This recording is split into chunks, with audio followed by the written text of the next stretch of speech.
Story 1. I work overnight as a gas station clerk in our small town. Our station is off the highway leading out of town, so most cars and trucks passing by are on long drives across the state. This makes night shifts unpredictable. Sometimes there are lots of cars and trucks, but other times it's mostly empty. This night was slower, but cars stopped by occasionally. My boss left me tasks to stay busy, like resetting a shelf, which involved taking everything off, repositioning the racks, and putting everything back. It's not hard but time-consuming. An hour into the night, I heard thunder and checked the forecast, which said it would storm soon. So, I paused my work and quickly took care of the trash bins outside before it started raining. While outside, I saw headlights about half a mile down the road. They were parked, but there was nothing out there except empty fields. It could have been nothing or a flat tire, but I continued my work and went back inside. Soon after, it started pouring. I worked on the shelves, but as the storm worsened, I had to lock the entrance doors because the wind kept swinging them open. No one had come in all night, and with the storm, there were barely any cars out. While locking up, I noticed the headlights were still out by the field and hadn't moved. This occupied my mind for a while as I worked. Through the rain, I heard the doors shake louder than usual. I turned around and saw a guy with his face right up to the door, staring at me. He looked to be in his early 20s, wearing a hood and looking very tired.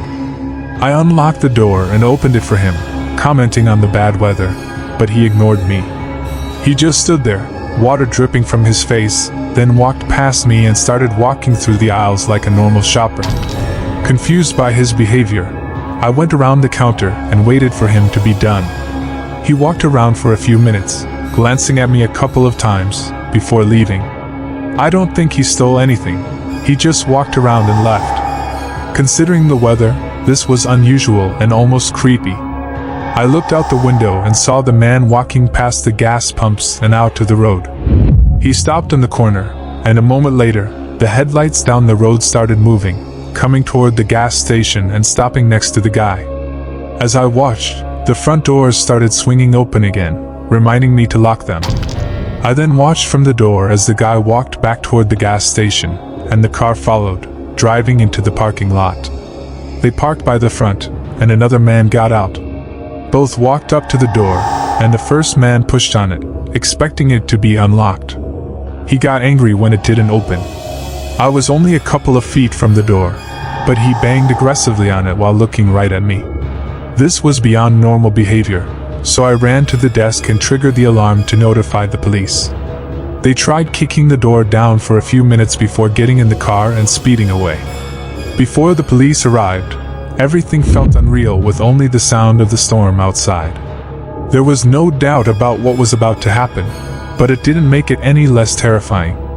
If it wasn't storming and the wind wasn't blowing the doors open, I probably wouldn't have locked them, meaning they could have just walked in, and there would have been nothing I could do. Maybe it would have been just a regular robbery, but they probably would have taken me down first. Unfortunately, they were never caught, so I still get nervous on every overnight shift. Story 2. I live in a small 4-story apartment complex. I used to have a roommate, but they moved out a few months ago, and I decided to stay rather than find a new place. The other residents were mostly older couples, and we all kept to ourselves, which I liked. One night I got home from work late, around 11 p.m. It was quiet as I walked up the stairs, but as I rounded the corner into the hallway, a man was standing at my door. He noticed me and started apologizing, saying he mixed up the doors. He then went into the apartment across from mine. I'd never seen him before, but I figured maybe he did mix up the doors, especially if he just moved in. It was still weird why he was standing outside my door if he thought it was his, and how he suddenly knew he was at the wrong door when he saw me. I went inside and locked the door, unsure what to make of it. It was late, and I was tired, so I didn't think much about it. I made a quick meal, sat on the couch, and watched TV. About 30 minutes later, I heard something outside my door. It was a quiet shuffling sound, almost like it was up against the door. I got up, listened for a second, then opened it. No one was there. I stepped into the hallway, looked around, and heard footsteps going down the stairs. I went back inside, closed the door, and started thinking that the man could have been leaning against my door to listen. It would explain the shuffling and how he knew to leave as soon as I started walking up. I might have been imagining the worst, but I was more shaken for the rest of the night. I didn't get to bed until 1 a.m. but fell asleep soon after. Nothing else happened that night. In the morning, I went to work and got back around 10 p.m. Walking in, I was more cautious than the night before. I walked up the stairs and looked down the hallway, but no one was at the door. Still, I got a strange feeling seeing the empty hallway and quickly went inside, locking the door behind me. I turned around and saw the man from last night standing in the doorway to my bedroom. He immediately told me to be quiet and do as he said, trying to direct me into the living room. I took my chances, turned back around, and tried to open the door, but he grabbed my arm. I yelled as loud as I could as he tried covering my mouth but was unsuccessful. He let me go, and I ran down the stairs. I heard him leaving as well. I went straight to my car, drove away, and called the police. When they arrived, the man was gone. I told them he lived in the unit across from mine, but it turned out to be vacant. The man didn't live in the building. I don't know how he got in or into both my apartment and the vacant one, but he had access he shouldn't have had. What he wanted by breaking into my apartment is something I hope to never find out. With him still out there, I pray he wasn't targeting me specifically. Story 3. This happened a few months ago.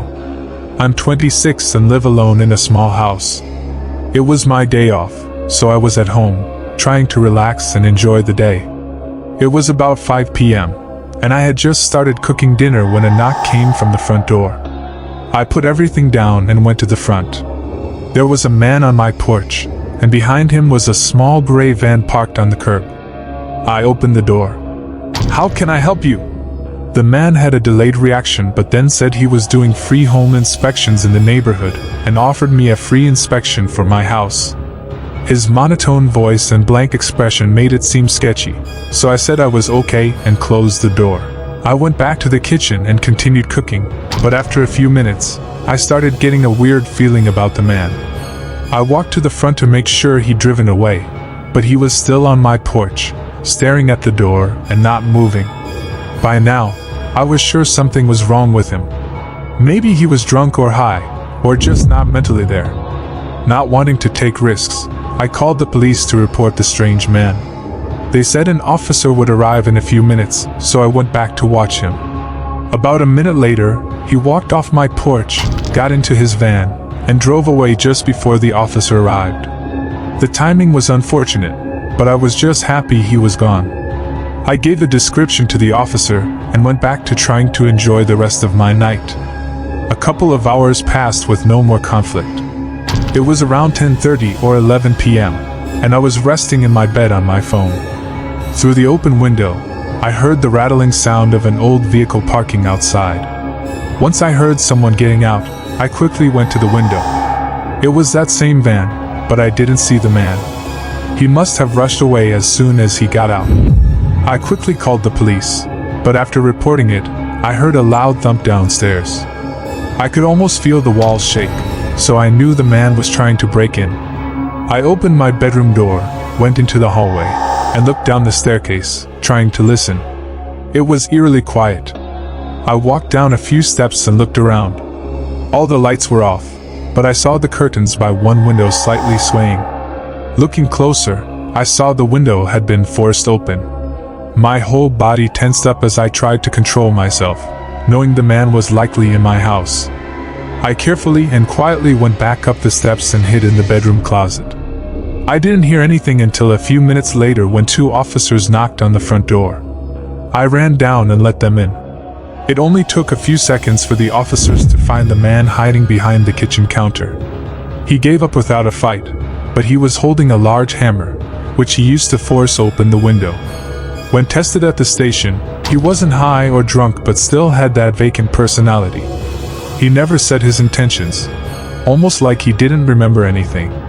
It's hard not to think about how this could have gone. If I'd gone to sleep and not heard him, I might have come to a horrible fate, or possibly not woken up.